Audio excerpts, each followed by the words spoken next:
Welcome to Gut Questions. I'm Parker, friend and right-hand man to Dr. William DiPaolo, and that's PhD, not MD. And he's an immunologist currently studying the gut microbiome at the University of Washington Medical Center in Seattle. In the first half of what is our first podcast episode, Will's going to walk me through his journey from studying the brain in college to studying the gut microbiome. And specifically, Will studies the bacteria that live in the gut. Now, I've heard this story many times, and of course, I was there for it for the first 4 years since we met in 1995 as freshmen at Bates College in Maine. But I still picked up a few pieces, actually, that didn't really register with me at the time. And you'll see that in my surprise a couple of times. And you're going to love the plague needle prick story. It's great. And I think that maybe this recording is actually my favorite telling of this story. And so I hope you enjoy that. So with that, I give you my friend and my boss, Dr. Will DiPaolo. Okay, so we're recording. All right. So, hey, you have what? I had the opportunity to bail out of this Zoom call because you started recording it. So it said, do you want to leave? Oh, well, thank you for staying. Thank you for staying for our first episode of Gut Questions. So here's what I figured we'd do for this first season and actually this first episode. I thought that I would just introduce you and your research, Dr. Will DiPaolo as scientist. And so what I thought I would do is start at the very beginning, maybe not the very beginning, not I was born and not there, but at Bates College in Lewiston, Maine, of course, where we met as freshmen. So, and correct me if I'm wrong, but when we were at Bates, you, I believe, majored in neuroscience. Is that right? Yes. Yeah. Okay. So walk me through, how did you get from the brain to the gut, which could be a whole episode on its own, gut brain, but how did that happen? I know it's kind of funny, ironic now, because the gut brain is such a, like that connection, it seems now people, like it's taken for granted, but back then there was really not a lot of thought about the gut. So back when we were in college, it was like in the, like what, 90s? So there was not a lot of literature yet or studies on the microbiome, but I was definitely interested in, I took a course that was called Drug Actions on the Nervous System, and that like really was like inspired me to like sort of go it was really biopsychology, I guess was the major. It wasn't officially neuroscience until the next year. They created the major after I left. So I was a biopsych major.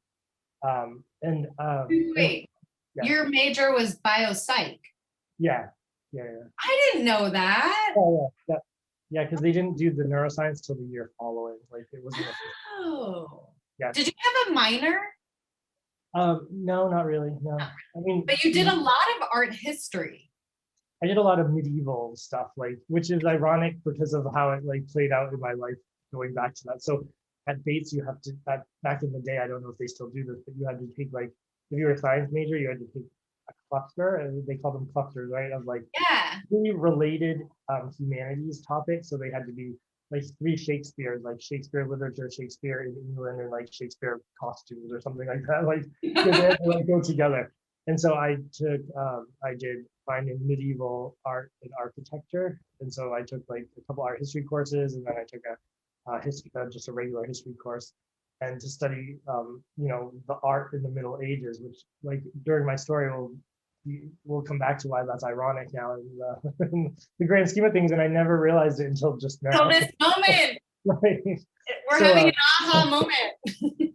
So I basically was a biopsychology major, and then I wanted to get some more experience in the laboratory and also to get experience in the clinics. So to decide if I wanted to do medical school or not. And so I applied for a fellowship, and I received it or a summer project to go down to Sloan Kettering Cancer Center in New York City.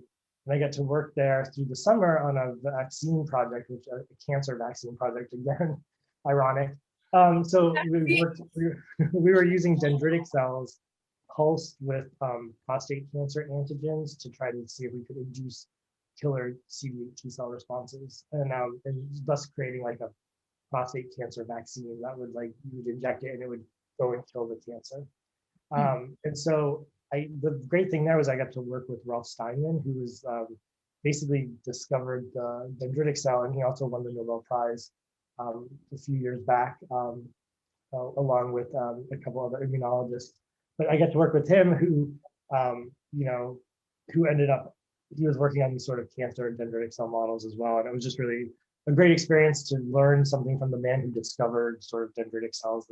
I call him the grandfather of dendritic cells. And he knew I went to Bates, and so Bates, there's like a big boxing history in Lewiston, Auburn, Maine. And so whenever he saw me, he would talk to me about boxing that I had no idea what. I just sat there, I was so scared. I was like 19 or something, and I was just like, but yeah, it was really funny. So he like naming off these Did he ask you about boxers? Like, yeah, like old timey boxers. PD, whoever, he had a great Yeah, rating. like, it was like we were all Italian, of course, you know. Oh, sure. So Sloan Kettering was a great experience because then I went back for a semester. Instead of going a semester abroad, I went to do a semester in New York City and got to go back to Sloan Kettering after that fellowship ended, and I got to go back and work on continue the project, and I got to go into clinics with my physician that I was shadowing. I got to like assist in a bone marrow sample, which I almost passed out for. I was like really white knuckling it at the end there. But then, is it the long needle?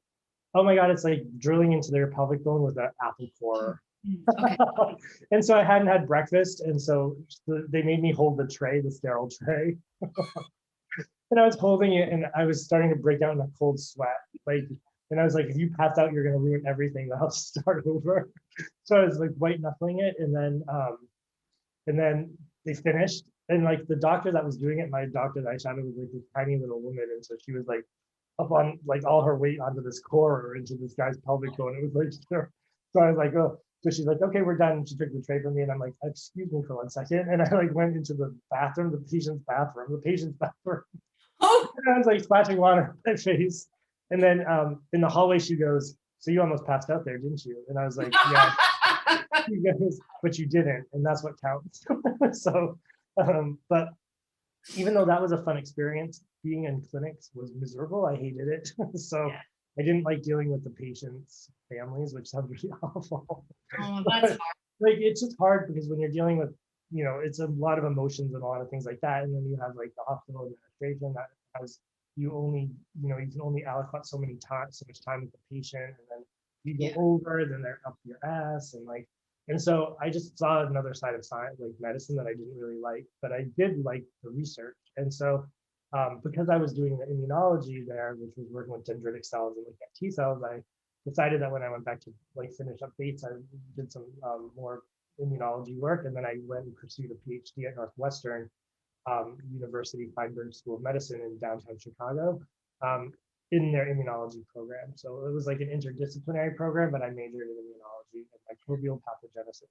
So that program also interdisciplinary, which is right. Interesting how you've continued to just always bring that in. Yeah, because it was an interdisciplinary program, and so then you got to everybody was in the same bucket, and then you got to specialize through your electives with whatever you wanted your PhD to be specialized in, plus your rotation, like the lab that you joined.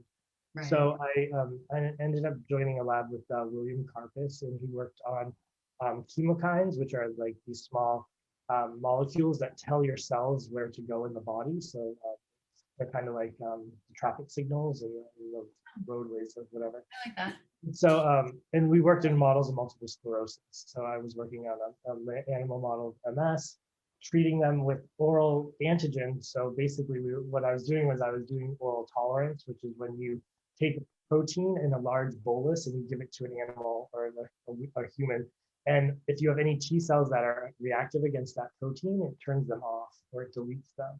And so we were trying to see if I could get deletion of the anti-spinal cord T cells, because MS is a demyelinating disease that targets the spinal cord. So we were trying to shut off the immune response through oral antigen, which again is ironic because I ended up back in like, so that I was like kind of on the outskirts of the gut. Like I was just like poking around.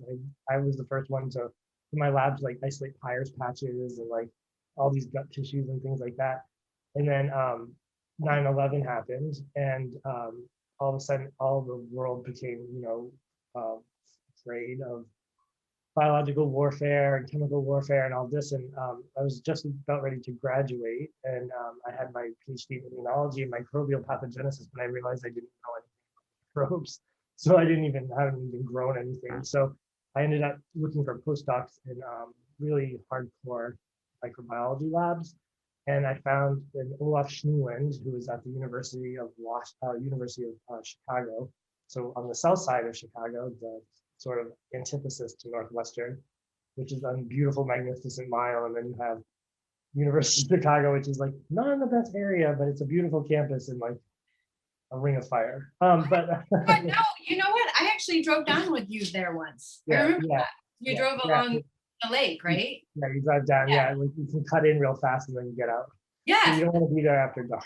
So, but yeah, so Olaf was working on, he had just received a huge amount of money to do a center, like this regional center of excellence that was focused on bioterrorism and bioweapons. And so his specialty was Yersinia pestis, which is the etiologic agent of bubonic plague, which occurred when? The Middle Ages. So I had all these slides with like the Middle Ages, like sort of like those guys with the big noses, So those are like to prevent the bacteria from them inhaling the bacteria. Those were like ancient masks. Like that was their social distancing. And they were 6 feet long. So like, no, I'm just kidding. Oh, okay. No, they were masks that they wore when they were dealing with the dead people because of the bacteria that was like exuding off of them or whatever. Oh, no way. So those are masks. Yeah. So it was funny because I had the medieval art history major in college, or minor in college, and then I was working on plague. And so plague was great. Like we got some really great papers out of it. And I really brought, I think my expertise was in immunology, and it was in a room full of microbiologists. And you would think that we spoke the same language, but we spoke completely different languages.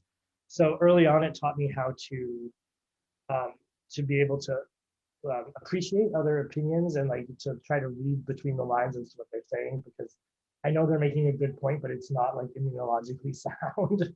And so then I have to like convey back to them why this is a bad idea. And you can't give a vaccine that has a crap ton of LPS in it, because then you'll have endotoxic shock. And so I was LPS is lipopolysaccharide, which is on the outer side of the bacteria. No, I would have been right. Okay. Yeah, it's a bacterial surface protein. And so like when we were making protein vaccines in a bacterial system. So there was residual LPS that would end up in the vaccines. And so I was like, I think we need to take the LPS out because I think we're going to get toxic shock or toxic shock. And they didn't believe it. And then I had to do all this, like show them that there was like, that these mice were getting like huge inflammatory responses. And then they were like, oh yeah, we need to isolate this protein better. So that I had a really successful postdoc with Olaf, and then in part with Bana Jabri, who works in the gut. And so after the fortuitous occasion where I got a needle stick of plague in the arm, which happened, we were doing some infections in the facility, and you never ever pass a needle, especially when you're dealing with a biosafety level 3 agent, which bubonic plague nowadays isn't that bad because it's not going to kill you unless you don't get an antibiotic within like 24, 48 hours maybe, because it replicates so quickly. It goes from like 1 bacterium to like 10 to the 9th in like half a day or a day. Like it's like so good at replicating, reproducing. And so, anyway, you never pass a needle. And so we were just doing something, and the person I was with like just forgot the sort of order of things, and she went to hand me something, but it was the needle, and I was like, oh, and I pulled back, but she dropped it, and it was like in slow motion, and it was like right into my wrist, and it like stood there, and it was like wiggle, wiggle, wiggle, and then it fell off. And I was like, please no blood, please no blood. And of course, like this drop of blood whips up, and I was like, oh. So I have to scrub my hand with bleach, and I went to the hospital there, and I was like, I had a needle stick, and they're like, oh, so you need HIV prophylaxis, and I was like, No, not really. I was like, I was stuck with bubonic plague. They told me to wait in the hall. Well, they made me wait in the hall until they could put me in a room that was far away from everybody else. Because even though we Thus had begins your experience with isolation. isolation, so so even though we had briefed them on what to do with a needle stick in the case of plague or anthrax, they just didn't adhere. They just didn't know the policies. They weren't reviewing them enough. So anyway, they put me in a room and like hours are ticking by, and it's like I don't know why they couldn't find a doctor, and like maybe they didn't have a doctor that wanted to deal with this or something. So like hours are ticking by, and I was like, I need an antibiotic. Can somebody just give me some doctor, please? And so eventually they made me go home because I had the sniffles. I had like a winter cold. And they thought that because I had the cold and then I've had exposure to plague, that I was like a super risk. So they told me to go home and not leave my house. You know, Or like, it was a long time, wasn't it? 3 weeks. I was on a gram of doxycycline every day for 3 weeks. Like, talk about killing your gut bacteria. Like, that decimated whatever I had and started everything anew. Because it was, I remember being cramped so bad because of I was like, God, plague, just kill me because the antibiotic is giving me so much pain, Oh my like so God. much stomach pain. So after that, I decided to not work on plague anymore. So I decided to switch over to a cousin of plague called Yersinia enterocolitica, which is a diarrhea-causing pathogen. So Right. unlike bubonic plague, which gets into your bloodstream and kind of replicates and then like causes like septic Oh, plague or pneumonic plague, Yersinia, Yersinia enterocolitica just causes you to sit on the toilet for 14 right. days. Okay. And that's it. So I thought it was a much more safe bet than plague. And I so never knew that little small detail about the Yersenias, that's how you got to the that's gut. how I got to the gut. I Yeah. thought it was just like, oh, bacteria, and I didn't really Uh, understand the yeah. connection. No, Oh, that's how I got there. So then I kind of developed my own research program. I worked on mouse models of celiac disease because there isn't a mouse model. So I was like, we published the first one, and I think Donna and her lab have gone on to tweak that model to make it better. But I was the paper that like it was a Nature paper that came out, and hmm. then I got a faculty position at USC in Los Angeles, so that's the University of Southern California. So I uprooted myself from Chicago, where I'd been 11 years, and went to sunny LA, which I loved LA. You're in LA still now, but I'm Well, Pasadena. Okay, thanks. Pasadena, but close. Um, I'm in Seattle now, but we'll get there. And then so I was in the molecular microbiology immunology program and just working on my topics, the sort of Yersinia, and then looking at how bacterial infections in the gut change the microbiome. And I started to gain some notoriety in the microbiome field, even though I hadn't published in the microbiome. And so I got asked to come up to Washington to go to the University of Washington to give a talk in their Department of Medicine and GI, and then infectious disease. And at the end of the day, after they introduced me to everybody, they were like, "So, what do you think about, this is a job interview?" And I was like, "Huh? What? I was only been at USC for 2 years." So I was like, "My boss, my chairman's gonna kill me. Like, you can't tell him like this." So then started a long recruitment process looking for what was just originally a faculty member to come up here to do this work, but then turn into a director of a center. So looking at microbiome as far as making it much more expansive. Yeah. Yeah. Was that not the original? No, the original plan was just to be a faculty member, like just a faculty that was going to tie everybody together, but it wasn't supposed to be a directorship. That came much later. No. Built them for more money, I think. Oh, I had that. I feel like answers some current questions in a way.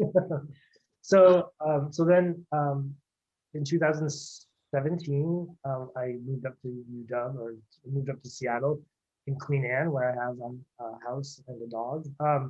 Which is where you And are right now, right? it's where I am right now. Yeah, I'm in Queen Anne and my house. And I started the center with you. You came along with me, and two graduate students came up from LA, and we all started the long journey of like resetting up a lab after just getting it set up in USC, and then 5 years later repackaging up and moving everywhere or up the coast.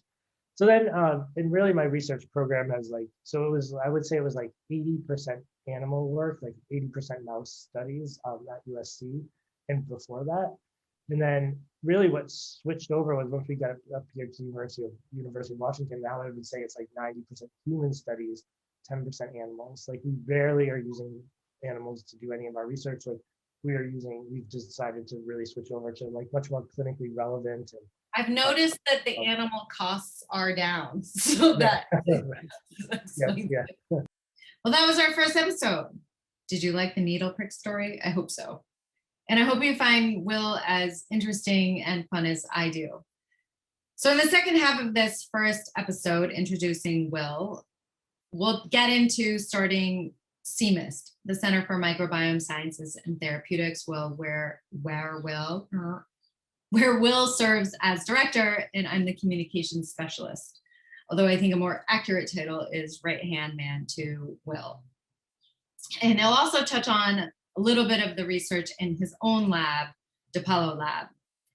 If you're curious to see a photo of Will and I when we were freshmen, actually, I think it might be seniors, check out the show notes on yourgutquestions.com/show notes. The link will be in the description. And if you've got questions for Will, let me know. Throw some questions in the comments or go to the website, yourgutquestions.com. Send us a note that way, or you're welcome to email me directly at aparker.washington@medicine.washington.edu. See ya.